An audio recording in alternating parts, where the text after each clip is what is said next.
गोटे गछरे दुईटी सुंदर पक्षी रखुथिले। दुहे दुई को बेस भल पाउथिले। दुई जनकर खाइबा पीबा रहिबा आ बुलिबा बसिबा सबु किछि एका संगरे थिला।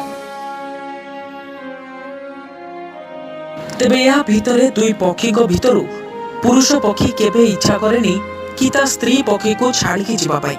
हेले से जीवा पाई बाध्य काहेकि ना पुरुष पक्षीटी किछि आहार संग्रह करि आनिले से आहार रे स्वामी स्त्री उभय चली थांती। सेतिपई पुरुष पक्षीटी सबुबेले जाए केवल आहार संग्रह करबा पाई। आ आहार संग्रह कला परे से समस्त पक्षी को परि निज बसा को फेरि आसे। दिनकर कथा सबुदिन परि पुरुष पक्षीटी शिकार करबा को जाइथाय। से निज खाद्यर शिकार कर करू से निजे क्षताक्त होई गला। आ क्षताक्त हेबा परे कष्टे मष्टे निज बसा को चली आसला। आ या परे ना से ठीक रे उड़ी परला ना चलाबुला करि परला।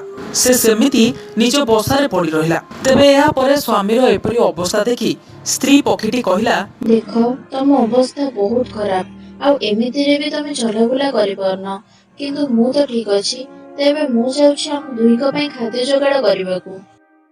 हेले एही अवस्था रे पुरुष पक्षीटी तार स्त्री पक्षी को पाखरु छाड़िबाकू चाहू नथला। हेले कोन हेबो दुई को पाखरे किछि भी खाइबाकू नथला। जदि स्त्री पक्षीटी शिकार करिबाकू न जाए ताहले घर चलिबनी। या परे स्त्री पक्षीटी गला शिकार करिबाकू। एमिति किछि दिन चली थाए। स्त्री पक्षीटी आखो पाखरु अल्प किछि खाइबा आणे आ दुई पक्षी सेथिरे चली थांती। या परे एमिति किछि दिन बाहर को पक्षीटी जीवा बेले से सुनिबा को पाइला जे गोटे बड़ वर्षा झड़ आसुची। आउ एही कथा सुनी सबु पक्षी माने विचार कले जे चलो एही जागा छाड़ी आमे दूर स्थान को चली जिबा जेउठी बात्यार भय नाही। आउ बात्या सरी गला परे आमे पुणी एही जागा को फेरिबा। तेबे एही सबु परिस्थिति भितरे स्त्री पक्षीटी निज स्वामी पक्षी पाखो को आसिला। आउ कहिला, देखो गाँव लोक माने कथा हेउथिले आगो को बहुत जोरे झड़ वर्षा आसुची आ सब पक्षी माने ए जागा छाड़ी दूर को चली जाउछंती। मु कोन कहूतिली कि आमे चलो ए जागा छाड़ी दूर को चली जिबा।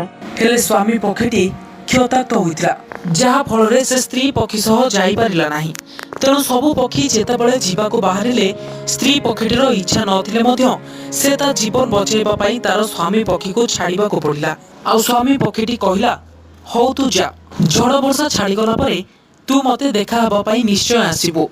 एहा परे स्त्री पक्षीटी अन्य पक्षीक सह मन दुखरे चली गला। आउ एहा परे आसी गला झड़ वर्षा।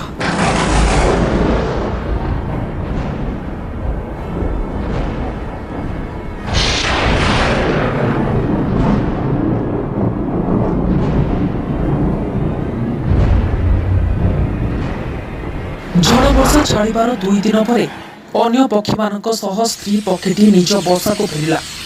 आउ से फेरिला परे देखिला ता स्वामी पक्षीटी 2 दिन हेबो मरिकी पड़िछि। आउ पक्षीटी मरिबा पूर्वरु निज थंटरे गछरे लेखिथिला, तू थरुटिए खाली कहिथांतु कि ए झड़ वर्षारे मु तते छाड़िकी जीवा पई चाहुनी।